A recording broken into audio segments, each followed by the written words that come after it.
All right, so I want to go back to this problem.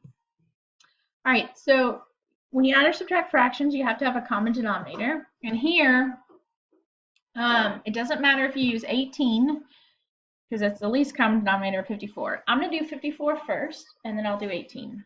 So 6 times 9 is 54, and that's how I got 54. So we're going to do 6 times 9, which means we need to do 9 times 5 at the top. 9 times 6 is 54, so I need to do 8 times 6 at the top. And 45 minus 48 is a -3, and then 54 on the bottom. But we need to simplify that, so I'm going to divide everything by 3. And so 3 divided by 3 is 1. 54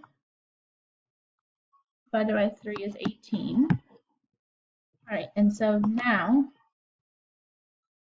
if we did 18.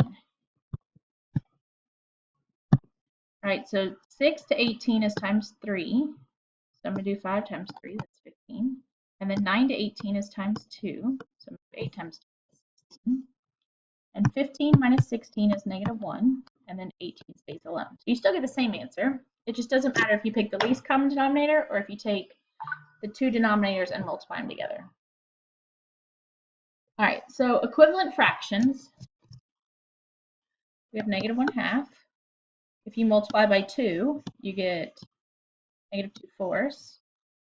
If you multiply by 3, you get -3/6. I don't know. If you multiply by 14, I just made up a random number. -14, sure. -1 times -14 is 14. 2 times -14 is 28. -28. So that, okay, and so we just always put the negative right there. So your negative sign is always at the top or like right here. It never just stays at the bottom.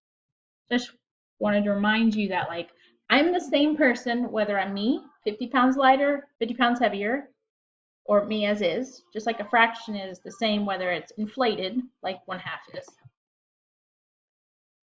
All right, reciprocal means flip it. So 5 is the same as 5/1. So the reciprocal, you just flip it, so it'll be 1/5. So another example might be like 1/3. The reciprocal of 1/3 would be 3/1, which is really just 3. Or like the reciprocal of 1/2x would be 2x/1, which is really just 2x.